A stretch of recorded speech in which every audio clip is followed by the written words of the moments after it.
Well, good morning, everybody, and it's great to be back here, and certainly matching up advocacy and action are the key here, right? Is that we can talk about it, but if we don't do things, then what are we talking about? So I'm glad to be here, joined here by Lieutenant Governor, Secretary Pryor, staff from the Office of Housing and Community Development, but I'm especially glad to be here with homelessness service providers and partners who have stepped up and have been working around the clock with my administration to expand emergency shelter capacity. We did a whole hands-on deck right around a little before Thanksgiving. Liz Tanner's here, our director of DBR, and we kind of pulled her and pulled some other people together, matched them up with Stefan, and got out to a really active daily effort to address the issues that we're dealing with, and the immediate issues. And I've said, and I do agree with Jen, that that we're always, seems as though I'm always reading, prior to being governor, scrambling right around this time of the year. And I certainly made a commitment, just like yesterday, made a commitment to increase our vaccine capacity on a weekly basis back up to 100,000. Well, I think that's the same scenario here. We got to overbuild, develop to get ready for the peak time frame. That peak time frame when, and then we can get down to the business that we all want to get down to, which is providing permanent housing strategies that can help everybody that lives in Rhode Island. So I'm happy to be here with the Rhode Island Coalition to End Homelessness. Jen and Caitlin, I have to thank you not only for hosting us today, but for your persistence and dedications to serving our fellow Rhode Islanders.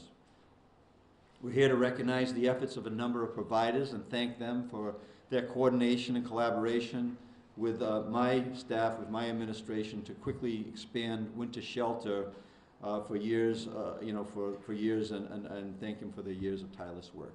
It does not it's not going unnoticed, and I like to lift up your contributions to make Rhode Island a better place and join you in that effort.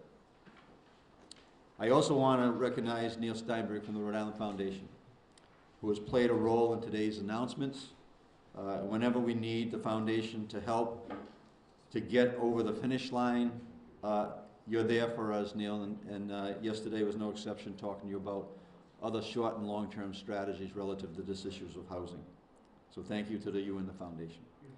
Working to address the housing crisis is not a new priority for me or the Lieutenant Governor. Whether it was the first budget I submitted to the General Assembly, my administration's down payment proposal, or how quickly we acted to fix the problems with the Rent Relief Rhode Island program that we inherited. And also as a mayor, I think that I was the first community in the state of Rhode Island to actually have a state-approved affordable housing plan. And while I was mayor, we followed through on that plan, and we actually exceeded that by the time I left office. Addressing housing instability and affordability needs to be and is at the core of our efforts, of the people that work with me in my office. Because we all know if a child doesn't have a safe place or stable place to sleep at night, how can we expect that that student to actually perform well in school?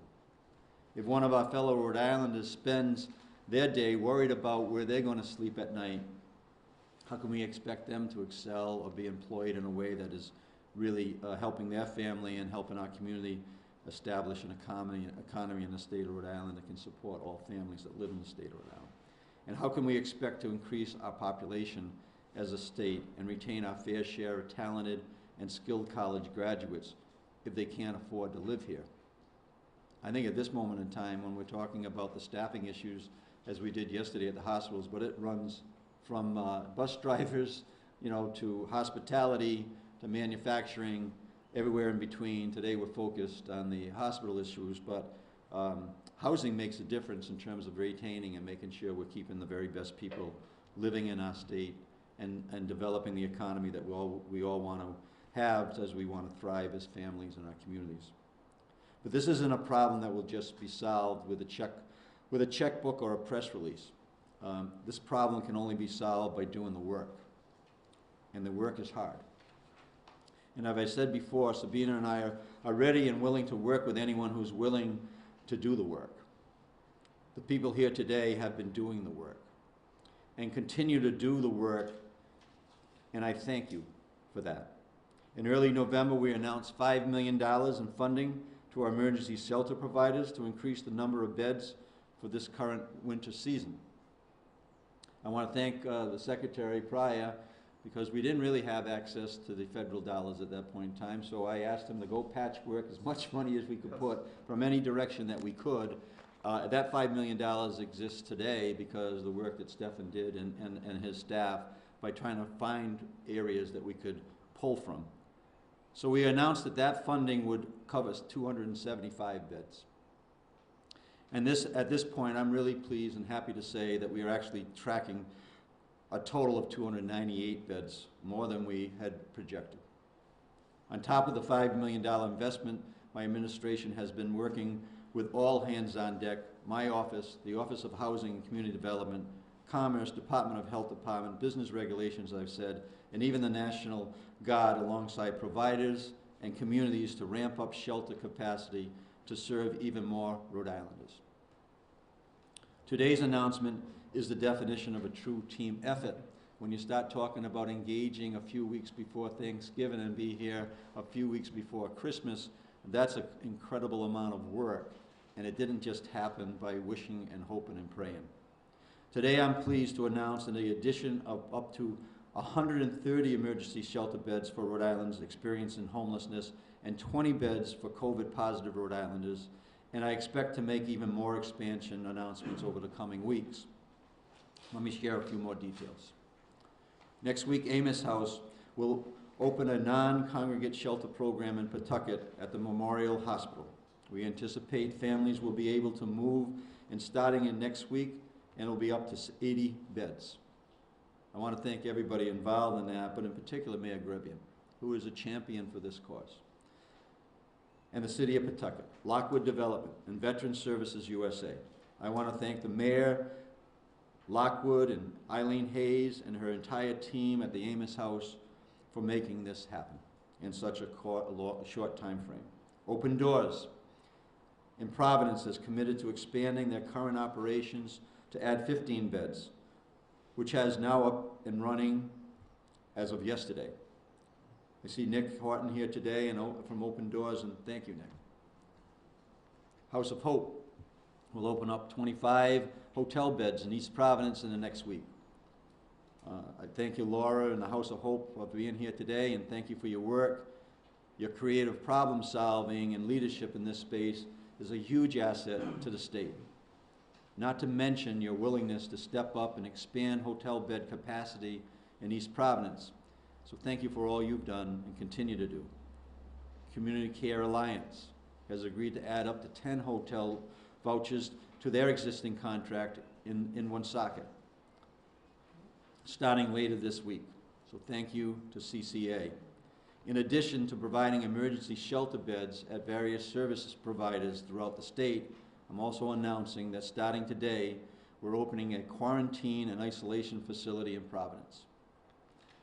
I want to thank the Episcopal Diocese and the West Bay Community Action, who are both here this morning for their work in this facility. The Q&I facility will be at the Hallworth House in Providence and will serve housing insecure Rhode Islanders who test positive for COVID and need to quarantine to isolate. The facility can accommodate individuals as well as families. And I want to thank Mayor Lorza for his support on this project. This Q&I facility also serves another important purpose. With this facility up and running, we are enabling homelessness service providers to restore capacity they lost due to the social distancing requirements. Most notably, Crossroads anticipates that it will be able to add even more capacity at locations they provide services two for housing insecure individuals. And I want to thank Karen Santilli, Michelle Wilcox, and the entire Crossroads team for all that you've done to serve our most vulnerable throughout the pandemic. That's a mouthful, but that's a lot of work. And there's a number of people that we are going to continue to work with, and most of these organizations I have visited personally more than once, as Lieutenant Governor and now as Governor. And I can't extend my thanks to each and every one of you in a way that is appropriate, other than say thank you for the people of the state of Rhode Island, in particular those families and individuals that rely on our providers and the help that they provide each and every day to the people that live in the state of Rhode Island. So thank you so much for having me today.